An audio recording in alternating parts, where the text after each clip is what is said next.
Whoa! You know what time it is right here on SportsGrid, a Saturday morning. Kevin Walsh, Coach James Young.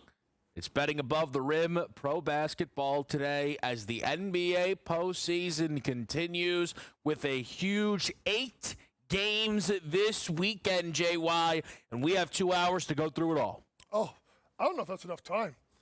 Easy. Maybe by that time, sure, Sanders will get picked. Probably not. Probably not. I mean, at this rate.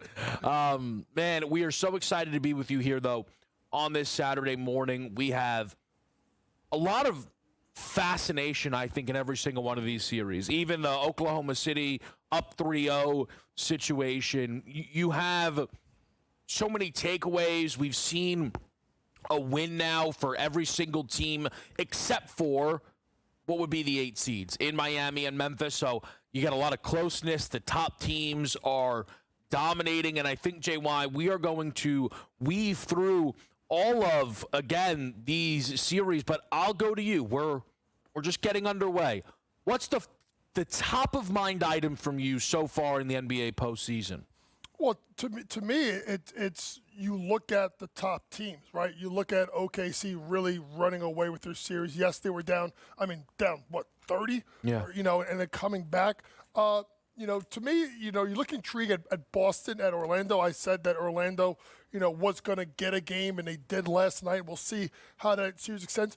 I also look at, honestly, as a coach, I'm not saying this is 90s basketball, but they're letting these guys play. I think that's an interesting point. You look at Boston, and then obviously look at the Knick game, which, the Knick game went over its number. Folks, it took 3 hours to complete that game with no overtime. Yeah. Right?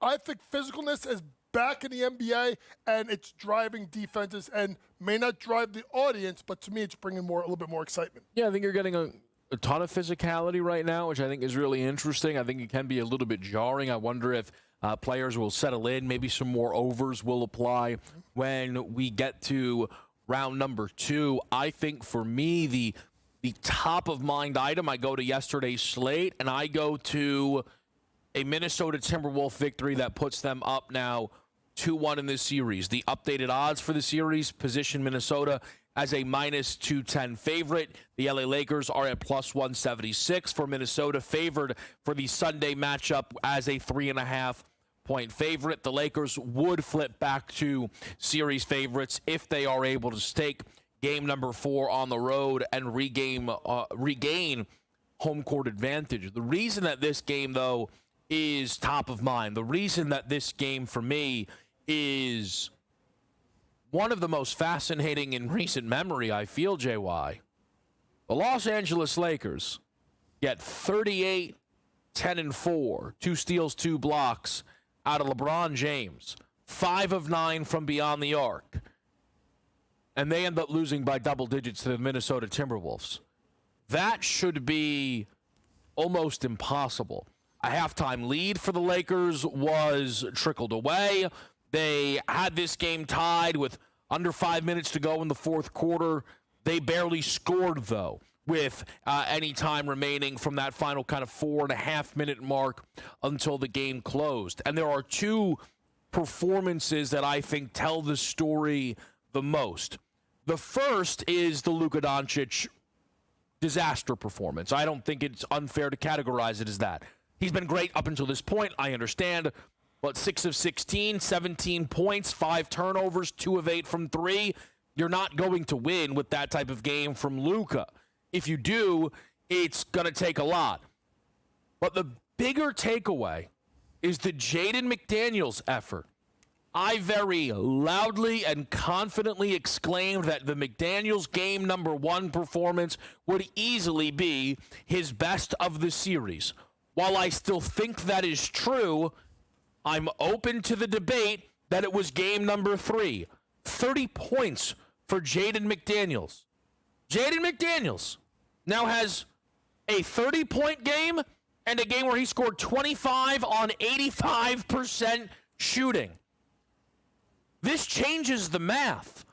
Anyone who was incredibly confident in the LA Lakers was not banking on the Lakers having to get through Top 30 player in the league, Jaden McDaniels. Anybody betting on Minnesota, quite frankly, was not under the impression that Jaden McDaniels was going to be this level good.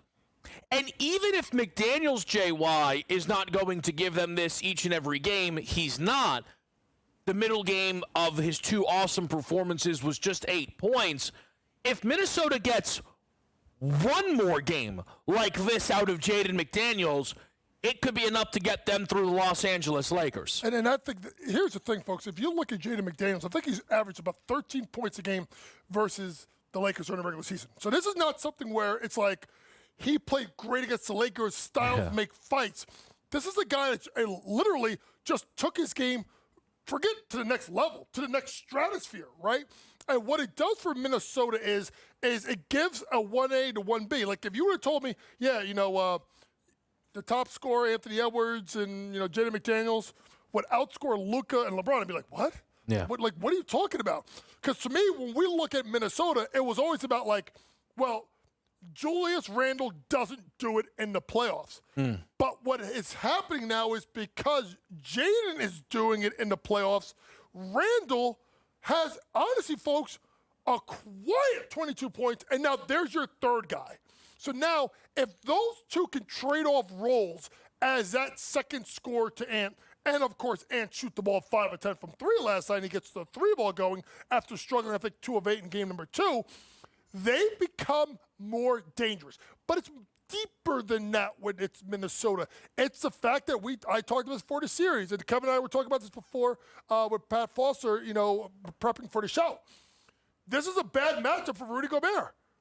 And instead of Minnesota taking it as a disadvantage, they've used it to their advantage, right? Naz Reid, 11 points last night, came on in the second half. Obviously got into foul trouble in game number 2. Obviously, I like his points and rebounds in game number 1.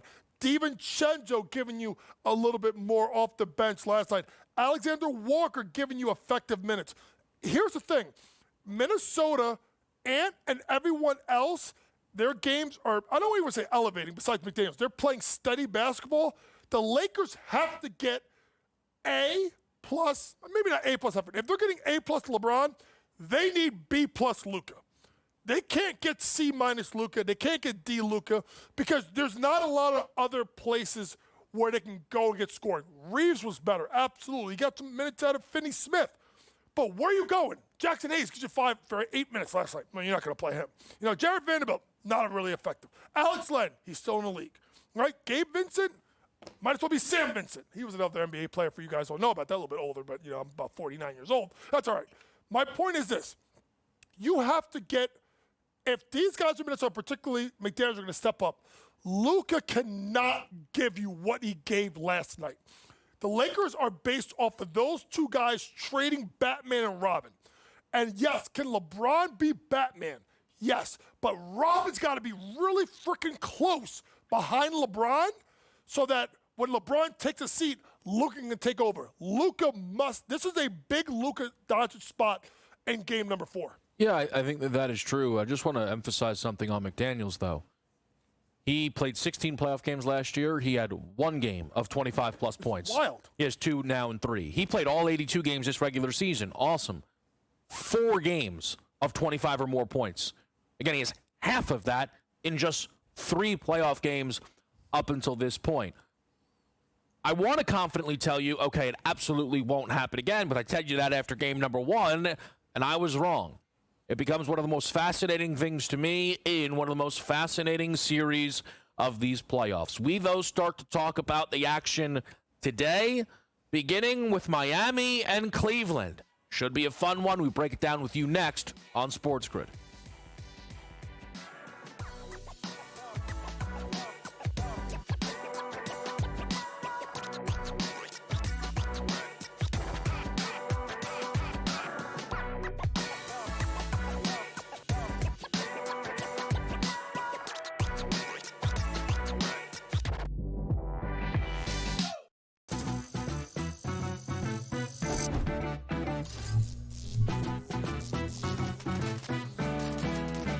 New to casinos and not sure what to play? Well, try Blackjack first. It has a lower house advantage compared to other table games, making it especially player-friendly.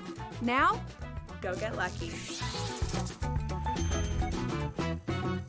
See you in Las Vegas. Let's get lucky. The game is on. The stakes are high. But the action isn't just on the field. He's rearranging that ring. Get it inside! SportsGrid's in-game live. Your ultimate second screen experience. Just a little flyer, couple of 18.5 points live line. Every prop, every play, every day. Anything can happen. It's complete chaos. It's smarter to be on SportsGrid. We know your other brother Marv did the Knicks forever, but you've done just about every team in the league. You did games. You did Dr. J games. But after 45 years in this crazy business, people kept telling me, you got to write a book. So I did, and here it is. Pharrell, Coast to Coast, only on SportsGrid. If you're going to trade Durant, right, it means things are getting weird anyway. Teams are going to, before they go for Durant, they're going to go for Devin Booker. That's just the reality of it. You get rid of Durant, or do you do the crazy one? Because you're so far out of the West, do you get rid of Booker? Because D-Book will bring you far more in a return. Betting above the rim, only on SportsGrid.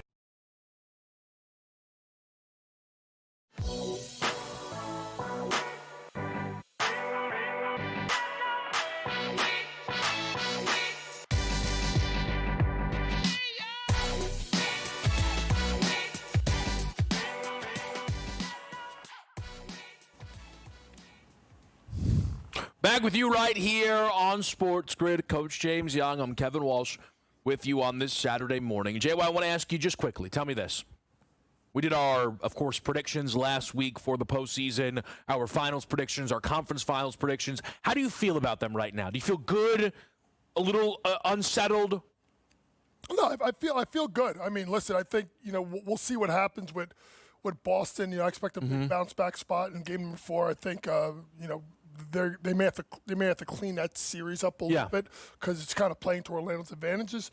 Obviously, Cleveland is looking good. Western Conference, OKC, obviously not worried.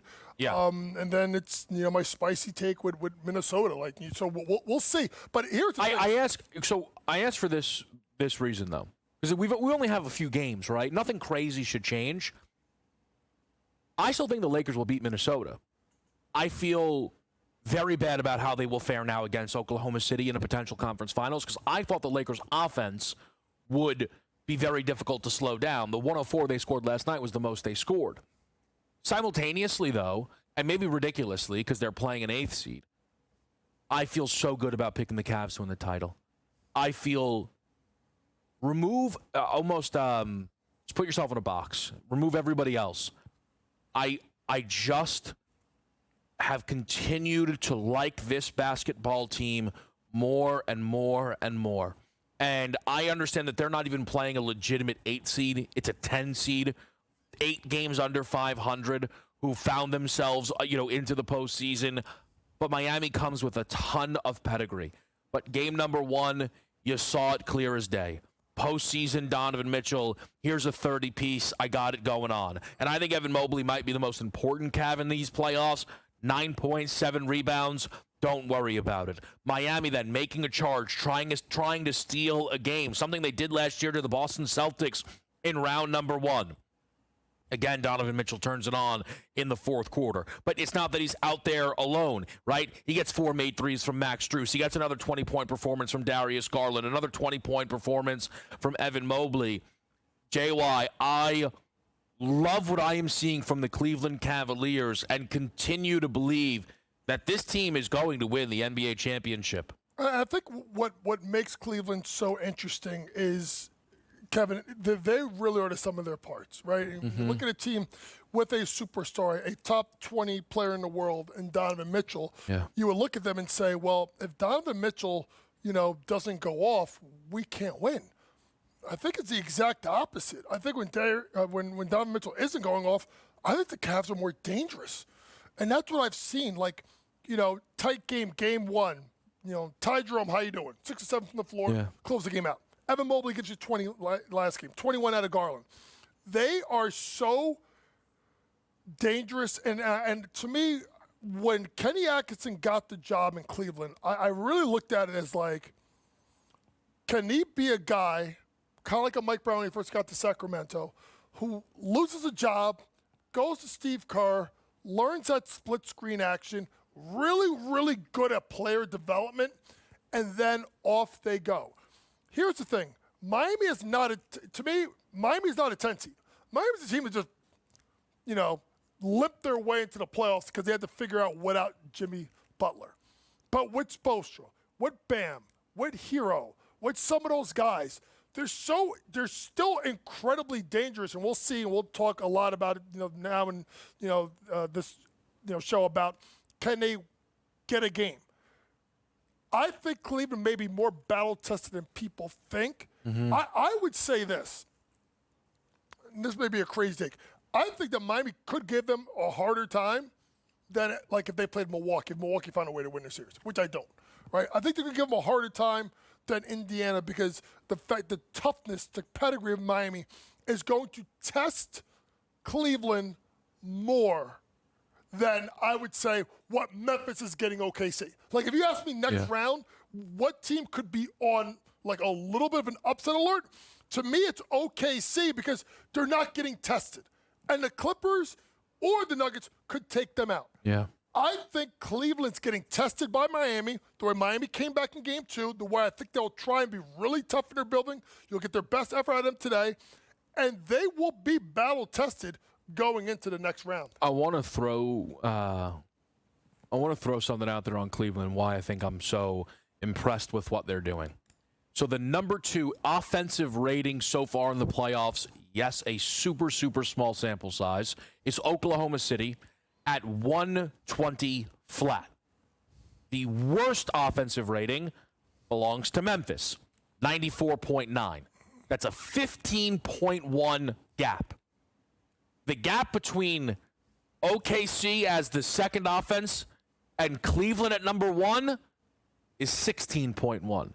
The Cavs' offensive rating through 2 playoff games where JY began our show correctly talking about how it looks like the 90s again and nobody can score is 136.1, Jay. 136.1 against Eric Spoelstra's Miami Heat in the playoffs. I find it to be super impressive. With all of that said, what are you betting in game number 3 in South Beach? I'm taking Miami plus the points. I gotcha. Because going into this series, I said that was going to get 1. I said it. I said Miami was going to get 1. I said that Orlando was going to get 1. Yep. Well, one of my Florida teams got their 1. So now I'm thinking it could be this. This is where you're going to get the A-plus effort by Miami. I'm looking at that ending of game number 2 and how they were down big and they made that run in the fourth quarter. I think they keep it within that number. Now, the money is moving towards, obviously, Cleveland with it being 6.5, 5.5. So I do think they cover the spread. You're going to get a really good effort out of the Miami Heat team, a prideful team, a team that's not. I don't think they're going to get swept. But if they're not going to get swept, you got to get game 3 because then you start questioning yourself in game number 4. I do lean towards Cleveland in this game, but I really do like the Bam Adebayo prop tonight. 19.5 to get to 20. He did that in game number 1, despite not shooting it super efficiently, 10 of 22. But game number 2's performance, 3 of 9, 33%, but only 9 attempts in 42 minutes. Bam Adebayo cannot let that happen again. It's a tough matchup with Mobley and Jared Allen. He needs to be significantly more aggressive going back home. I think that will be the case. We do talk about Memphis and Oklahoma City next after this commercial break on BATR. We have to.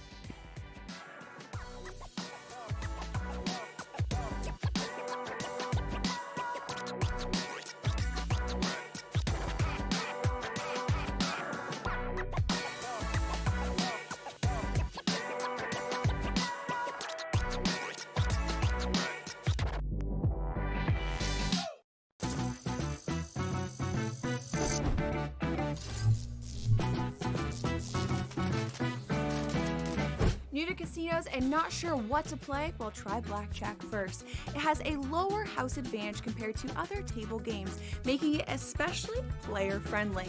Now, go get lucky. See you in Las Vegas. Let's get lucky. The game is on. The stakes are high. But the action isn't just on the field. Rearranging that ring. Get it inside! SportsGrid's in-game live. Your ultimate second screen experience. Just a little flyer, couple of 15.5 points live line. Every prop, every play, every day. Anything can happen. It's complete chaos. It's smarter to be on SportsGrid. We know your other brother Marv did the Knicks forever, but you've done just about every team in the league. You did games. Yeah. You did Dr. J games. But after 45 years in this crazy business, people kept telling me, you got to write a book. So I did, and here it is. Pharrell, Coast to Coast, only on SportsGrid. If you're going to trade Durant, right, it means things are getting weird anyway. Teams are going to, before they go for Durant, they're going to go for Devin Booker. That's just the reality of it. You get rid of Durant, or do you do the crazy one? Because you're so far out of the West, do you get rid of Booker? Because D-Book will bring you far more in a return. Betting above the rim, only on SportsGrid.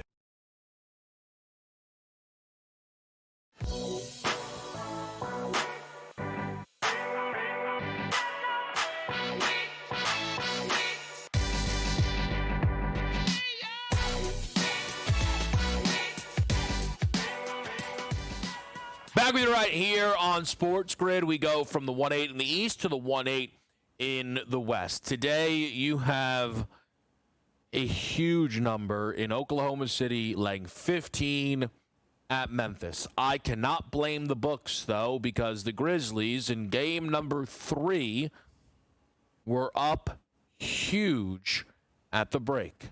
It looked like they were going to avoid disaster and actually dominate the number 1 seed in OKC. Up 26. The Ja Morant injury was unfortunate, but you didn't think it was going to result in this team dropping game 3. It did. And now Ja is out for game 4. I know JY, and I don't blame you. I'm right there with you. You want to talk about the Memphis offseason. They have to play at least one more time before they're officially into their offseason. A pick for you anywhere, any value in game number 4? I think when you look at it, is it's going to be very early on what you're going to get out of Memphis. And to me, if I'm OKC, I'm not playing around. I really like OKC minus 3.5 in the first quarter. I think, the whole thing of like, oh, we're going to play so much, the first game without their superstar, we're going to play so much better. They were up by 30 and they lost. I mean, they got outscored, I think, by 14 in the third and by, I forget the number in the fourth, and got outscored big in the third. They got outscored 18 points. They were up by 30 at the break, got outscored by 18 points in the third quarter. They did they played their best basketball early in that game. And to me, I'm going minus 3.5 first quarter. And if I lose that bet, I'm doubling back down on that game live, because I think eventually something will happen. The dam will break, and this team will not play for 48 minutes. Scottie Pippen Jr. was absolutely fantastic in the first half. We're not getting that again. Like, this team, Oklahoma City, has so many weapons that they can beat you with, and I look at a team in Memphis that is pure dysfunction. The bigger question is after they lose today, and basically the books are telling you they should get rolled today, what happens next in Memphis? You got to get a new coach. Is it the new GM? Who gets moved? Who stays? Very interesting times in a team in Memphis. A couple of years ago, we were talking that they were the future of the Western Conference. They were a 2 seed. They whooped that trick. Well, they about to get a new trick because they are going to be out for business after today. So I really like the over in this game today at 222. You'll say, whoa, Memphis scored 31 second-half points without Ja. I got you. I think that's why we're getting some value. Total here in this one, 222. Memphis actually, in the 32 regular season games they played without Ja Morant, averaged more points per game than the 50 that Ja did play in. Memphis will keep the pace about them. They will be bombing away from three, and I think they'll do their part with Oklahoma City, who offensively today I think is better over the course of 4 quarters than they were in game number 3. I really like this total. On the Memphis side of it, though, JY, and maybe next week we'll do a little more on their off-season outlook because their season will be over when we are doing the show next Saturday. There is just no way around it. But when we try and figure, something's got to give. There's got to be a shakeup. Jaren Jackson Jr. is 25 years old, a defensive player of the year, a player that any franchise would want to have. Desmond Bane is going to be entering his age 27 season, but Desmond Bane is supposed to be a top 3 option on a winning team. Memphis was a winning team. Bane was good enough to be a number 3. The questions seemingly are around Ja Morant. I don't think Ja is going to ask out of Memphis. I think the perception for some people is that maybe Memphis will want out of Ja Morant. I don't think that's the case either. The Grizzlies aren't going to look to hit the reset button, so they would want a compete now type of return for Ja. I saw someone out there suggest, could Ja just swap spots with LaMelo Ball or Trae Young? I don't necessarily see that as something that's on the board. I don't really dislike the idea of Memphis trying this group again with maybe some upgrades on the margins. The biggest problem for this team is Ja Morant's availability. We move forward to Clippers Nuggets next after this quick break. We're live with you on SportsGrid.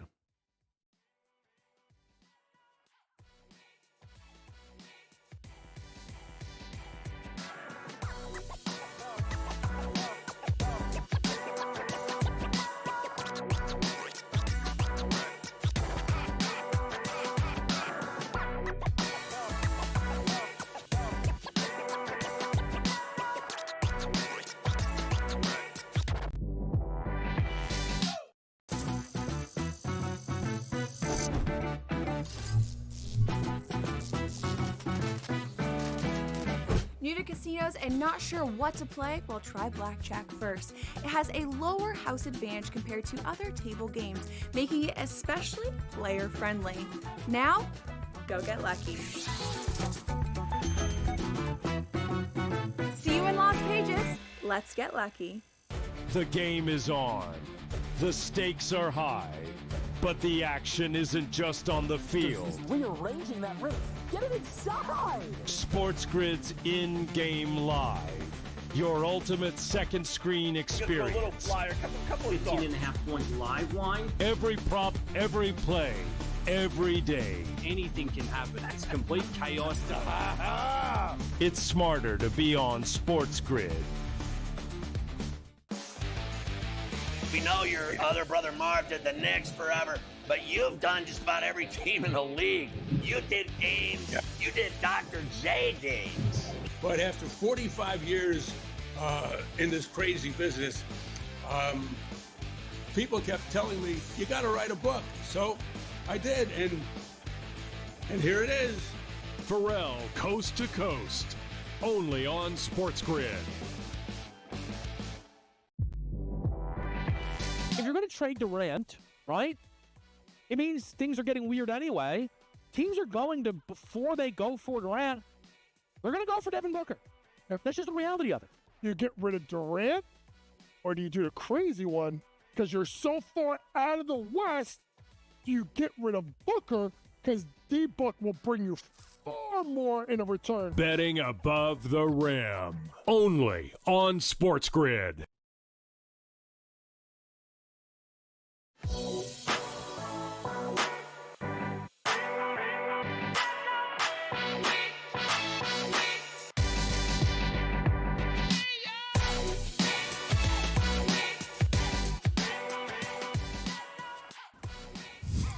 Now we get to the good stuff. Oh, I shouldn't smile like this. I just have some questions. That's all. I just have some questions. And, of course, they are around the Denver Nuggets. Here is, I think, my problem with the perception presently around this series. Nikola Jokic is, for many people, the clear, upfront, unanimous, not only best player in the world, but so great he is deserving of 5 consecutive league MVPs and absolutely on a planet of his own in today's game. So why is it that the Denver Nuggets getting absolutely rolled up in this opening round series is so acceptable to people? Why are you not willing to hold the standard that we typically associate with all-time greats in their prime to Nikola Jokic? Again, it is the opening round of the playoffs. It's not round 2 or 3. It's not the finals because he's been there once. It's not the conference finals because he's been there twice. It's round 1. And I know it's like, wow, really? Jokic hate off a triple-double? He's averaging a triple-double? I mean, really? I just am trying to understand, JY. Tell me I'm crazy. I'd rather that. I am trying to understand how is it that Nikola Jokic is everything that people believe. And I'm not saying I believe it that much less than them. And it now feels as if they are drawing dead in round number 1. I'm going to make a point that may be kind of interesting to people. How overrated do we now think that finals win over an 8 seed Miami Heat may be into the equation now? In regards to, you get a championship, you get put on a pedestal, right? You got put on a pedestal, right? If you turn around and you look at this Denver team, they've come way back down to earth. Yeah. I like them to go 7 games. That's probably out of all the predictions I have, that's the one right now I feel the worst about. And it's not even close. Because they've been non-competitive in half the series.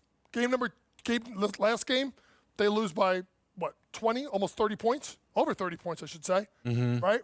Game number 1, they're down 16 in the second half. You start looking at the roster and what's going on and saying, is it Nikola Jokic or is it everyone else? You gotta put them all together, folks. You can't separate one without the other.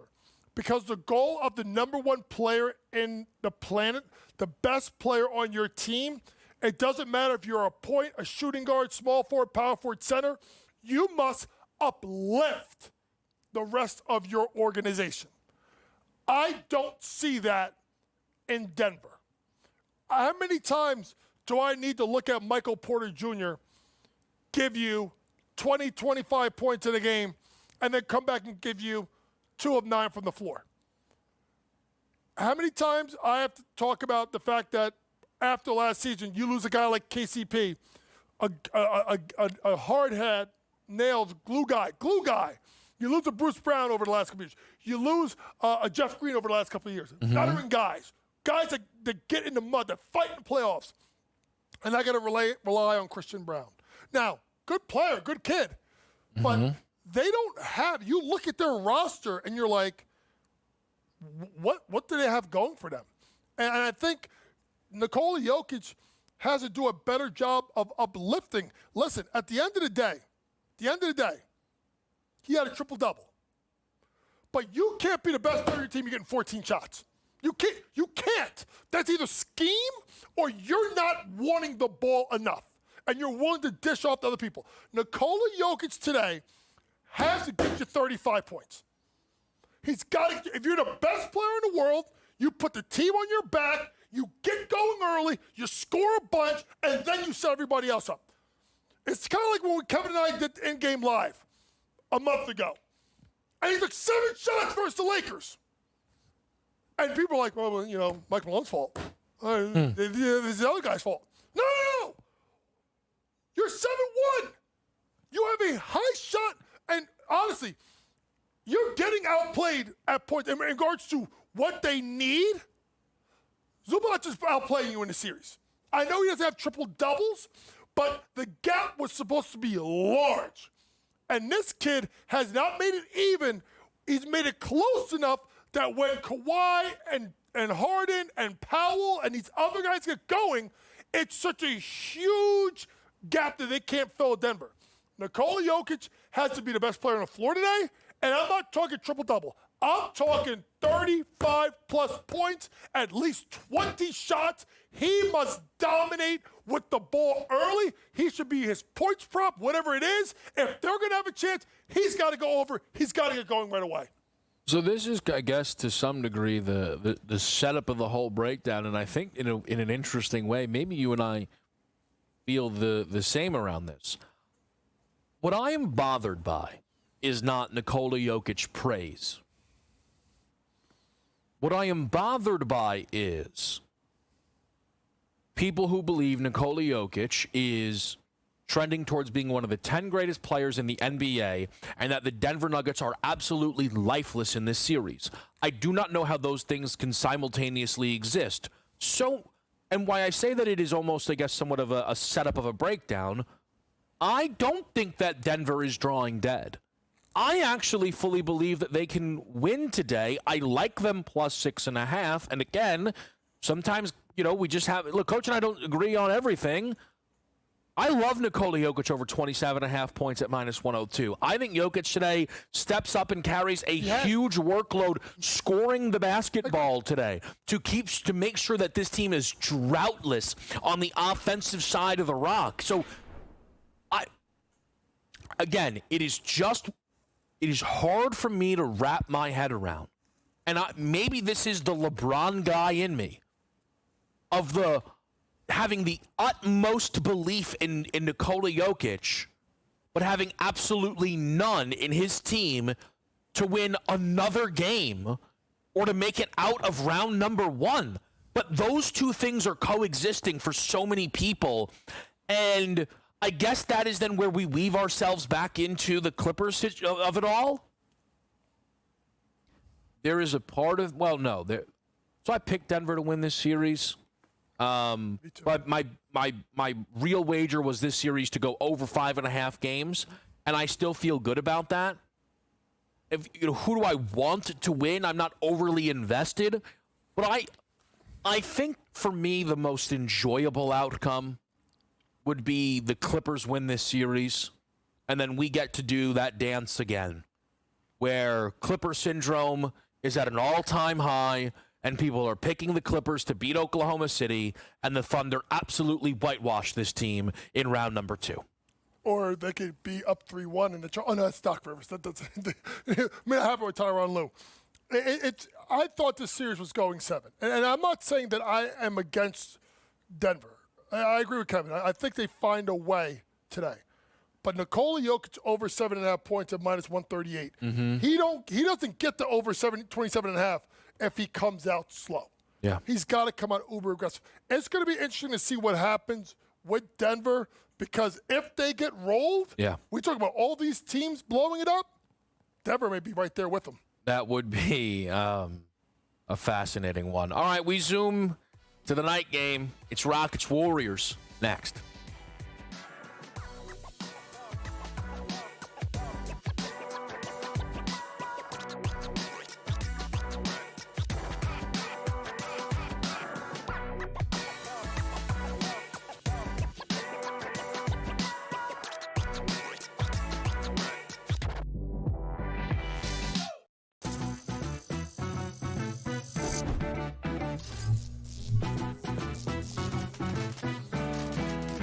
New to casinos and not sure what to play? Well, try blackjack first. It has a lower house advantage compared to other table games, making it especially player-friendly.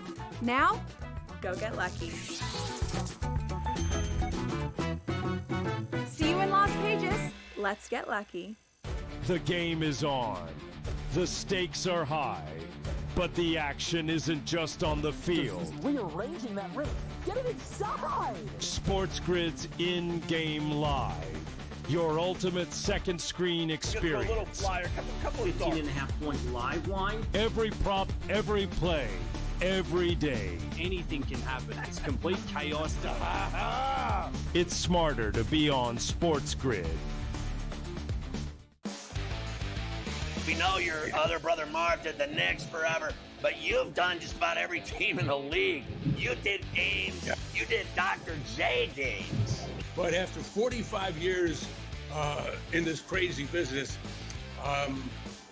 people kept telling me, you got to write a book. So I did, and here it is. Pharrell, Coast to Coast, only on SportsGrid.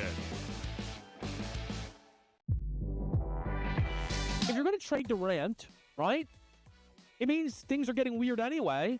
Teams are going to, before they go for Durant, they're going to go for Devin Booker. That's just the reality of it. You get rid of Durant, or do you do the crazy one? Because you're so far out of the West, do you get rid of Booker? Because D-Book will bring you far more in a return. Betting above the rim, only on SportsGrid.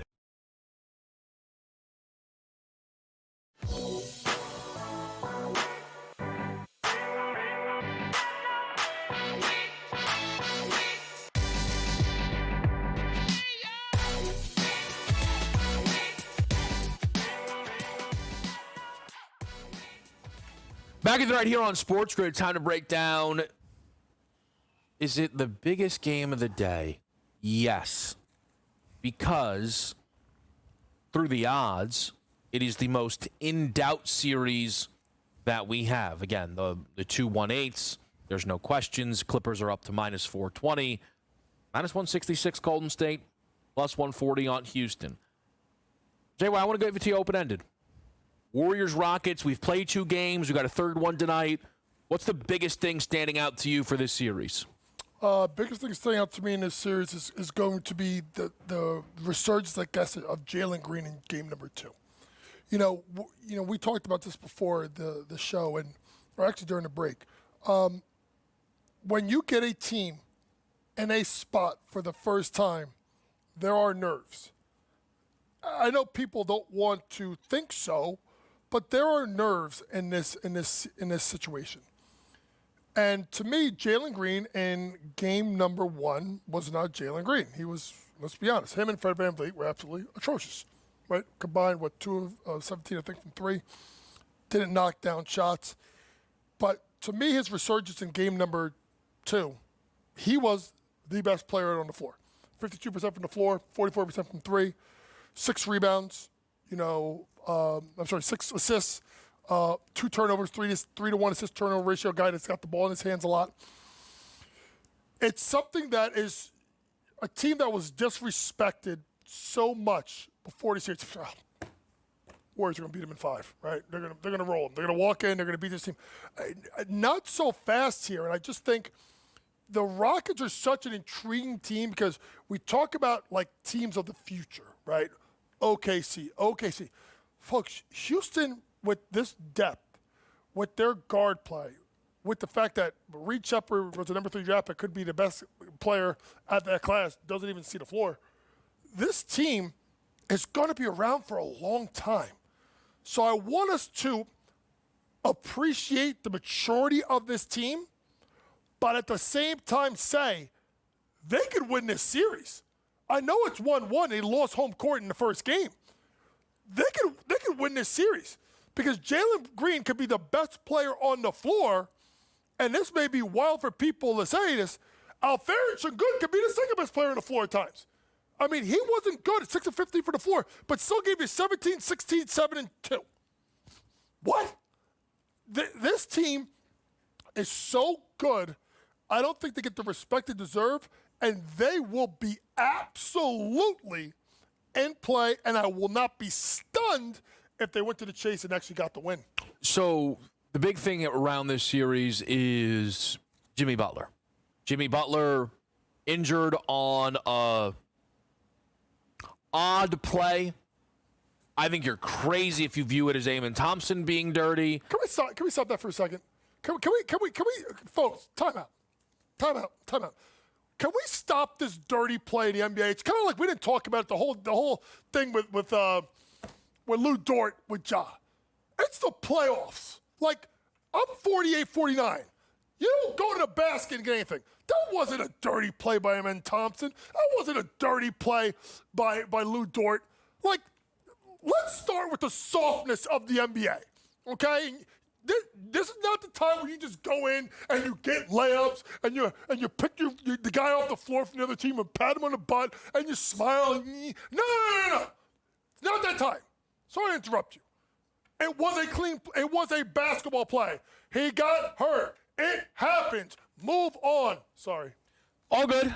I hear you. It's, again, though, a situation in which it cost Jimmy Butler not just game number 2, but a lot of doubt around whether he'll be around for game number 3. At that point, then you have to wonder, game 4, game 5, game 6, how long is this series going? And I think what is fascinating to me as we now line these teams up, I think the belief around Golden State, or the questions around Golden State, is do they have enough if Jimmy Butler is going to legitimately miss time to win this series? And I think that then is a situation where a lot of people need to look at the big 3 of this basketball team. I should maybe say the core 3 of this basketball team. That trio being Steph Curry, Draymond Green, and Steve Kerr. That is the trio that has been the foundational piece for every single Golden State Warriors run. And that trio enters into this series as favorites. They now lose Jimmy Butler. And albeit a big loss, it should not cut this team off at the knees. Steph Curry is still the best player in this series by a country mile.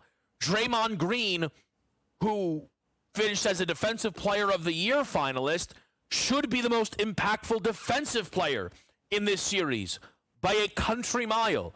And Steve Kerr, going up against someone that many believe is very, very good, and certainly Ime Udoka, but a multi-time champion, should not be up against it and hard-pressed to find the right avenues to walk down. Yet I think we have questions surrounding all of it. Draymond Green right now is not getting the best of Alperen Şengün and is giving you nothing on the offensive side of the basketball.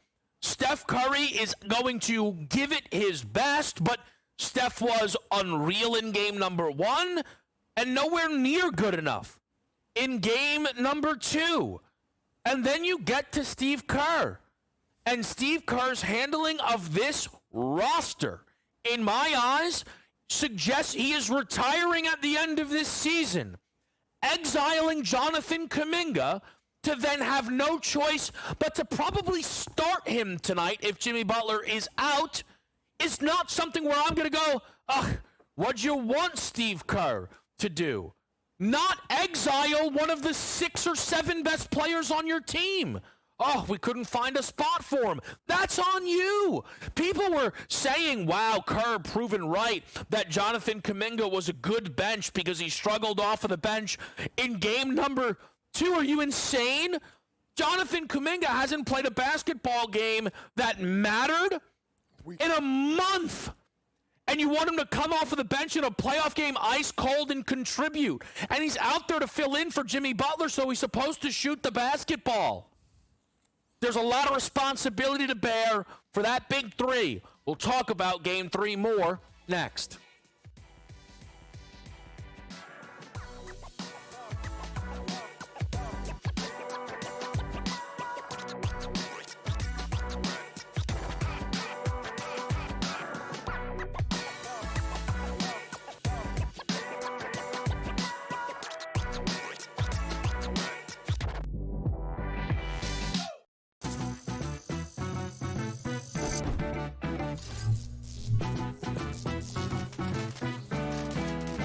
New to casinos and not sure what to play? Well, try blackjack first. It has a lower house advantage compared to other table games, making it especially player-friendly.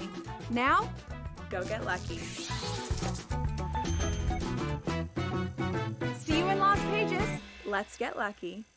The game is on. The stakes are high. But the action isn't just on the field. He's rearranging that ring.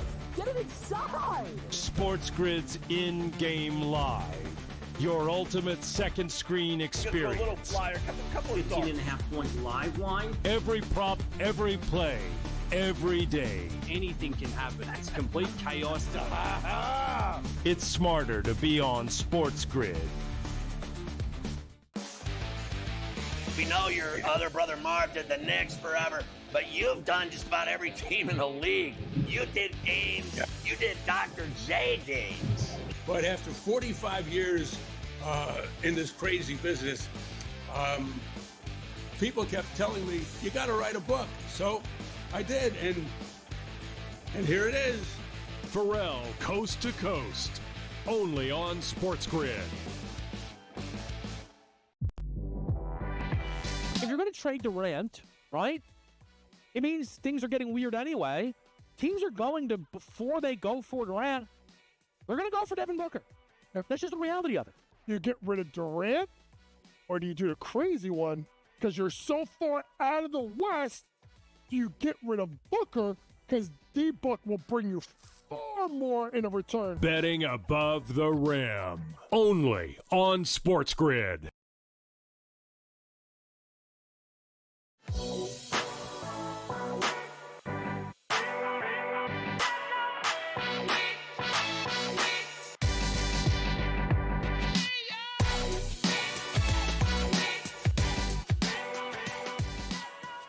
Here on Betting Above the Rim Pro Basketball today, Kevin Walsh, Coach James Young on SportsGrid. Rockets Warriors through 2 games evened up. Of course, that means tonight, JY, it's going to be an important one. How are you betting this game? To me, I have to wait and see what Jimmy Butler's availability is. And I want to just say something really quick because Kevin made a great point about Jonathan Kuminga. You have really messed this kid up. To me, I hate to say it, Jonathan Kuminga is your third best player. I'm putting Steph, I'm putting obviously Jimmy Butler, and then I'm putting Jonathan Kuminga. He's better than Moody, better than Podziemski, does more offense than Draymond Green, and don't even get me started with the rest of those jokers. So the fact that this guy got buried on the bench by Steve Kerr to be like, hey, we need you now. It kind of reminds me when Nate Robinson was the Knicks, and Dave Turner's like, yo, go out and give me a 40-piece, and I'll put you right back on the bench. So this kid, who, I don't know, maybe you guys got mad because he wanted too much money in the offseason, didn't get the extension. Now you put him on the bench. Now you're at a point now where you have a young player in Kuminga that, Kevin, you either have to pay him because you really hurt, to me, his trade value coming up in the offseason. But if you ask me what I like, if Butler is out, I think that game 2 by the Rockets was huge. They played really well wire to wire. They're extremely well coached, especially on the defensive end of the floor. Yep. I think you could look at taking the points, obviously, with Houston, or you could just say, you know what, they're going to lock this game down, take the team total under for the Golden State Warriors. I think it's really interesting. The books right now are posting Jimmy Butler points props, 21.5. I think pairing that then and seeing the Steph number at 27.5 is likely to suggest that you are going to see Jimmy in this basketball game, which I didn't feel like was the current perception. Maybe the books feel a little bit differently. I do think the number that is most calling my attention is the Draymond Green rebounds plus assist prop. Draymond has just not been effective enough in the box score, quite honestly. Draymond is not mailing it in. He's hustling. You still see him make incredible defensive plays. Draymond Green, and look, Draymond Green has rubbed a lot of people the wrong way. I think he's one of the greatest defensive players in the history of basketball. The NBA's all-time all-defense team, I would make the case to put Draymond Green on it. But Draymond Green has to impact this game more on the offensive side of the ball. Draymond Green has scored 12 points with 11 rebounds and 4 assists so far in this series. Now, he has 3 steals and a block in each of these games. Again, Draymond Green is absolutely out there impacting the game, but not enough. Draymond Green at his best, the peak of his powers, was a very dangerous player on the offensive side, just unlocking and creating. In the play-in game against Memphis, I know a different team, a different caliber of defense, 10 assists, 6 rebounds. That is more like it here. I think Draymond tonight gets through that 11.5 rebounds plus assist number. I think what's interesting, though, is when you want to time your wagers, if the books are at the moment expecting Jimmy Butler to be in this game, are we getting discounts if then Jimmy is out? Or are they trying to live in both realities? We'll flash some Jimmy Butler props, but we're also going to hang your Steph, your Pods, your Draymond, your Moody numbers that would suggest, oh, Jimmy is not going to be in this game. The timing of it all, JY, certainly important. Yeah, it's very important. And obviously, with it being, the last game of the day, you kind of have a little bit of time here. And, if you're comfortable one way or the other, like to me, I'm most comfortable no matter what with the team total under with Golden State. I just think this is a locked-in team defensively. And, besides Steph and Jimmy Butler, unless they play Kuminga major minutes, which only will be if Jimmy Butler's not in lineup, go give me a guy that's going to go get a basket for them. Well, it's not Draymond. That's not his game. It's not Podziemski, who really came back down to earth after 14 points in game number 1. I'm not comfortable enough with Moody. So either we get Jimmy Butler not playing or Jimmy Butler not nowhere near 100%. If I'm Ime, I load up on obviously Steph, get up into his space, hard trap everything, and make other people beat us. I think the team total under for Golden State could be the best play no matter what. One of the other interesting things just to keep your eyes on is the series leader markets. We're waiting, I think, on that official word for Jimmy Butler before we get a full dose of those markets. But if you do have some Amen Thompson series assist leader at 22-1, you're tied with Fred VanVleet at 9. You trail Steph, who sits at 12. We'll put our eye towards Sunday next on SportsGrid.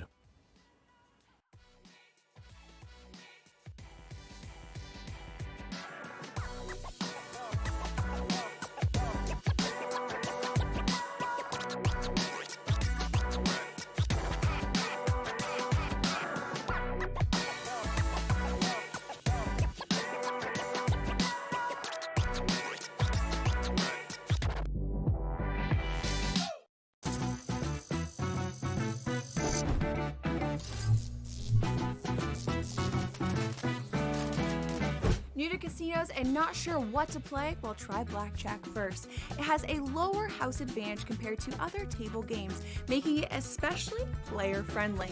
Now, go get lucky. See you in Las Vegas. Let's get lucky. The game is on. The stakes are high. But the action isn't just on the field. He's rearranging that roof. Get it inside! SportsGrid's in-game live. Your ultimate second screen experience. Just a little flyer, couple of 18.5 point live line. Every prop, every play, every day. Anything can happen. That's complete chaos. It's smarter to be on SportsGrid. We know your other brother Marv did the Knicks forever, but you've done just about every team in the league. You did Ames. Yeah. You did Dr. J games. But after 45 years in this crazy business, people kept telling me, you got to write a book. So I did, and here it is. Pharrell, Coast to Coast, only on SportsGrid. If you're going to trade Durant, right, it means things are getting weird anyway. Teams are going to, before they go for Durant, they're going to go for Devin Booker. That's just the reality of it. You get rid of Durant, or do you do the crazy one? Because you're so far out of the West, do you get rid of Booker? Because D-Book will bring you far more in a return. Betting above the rim, only on SportsGrid.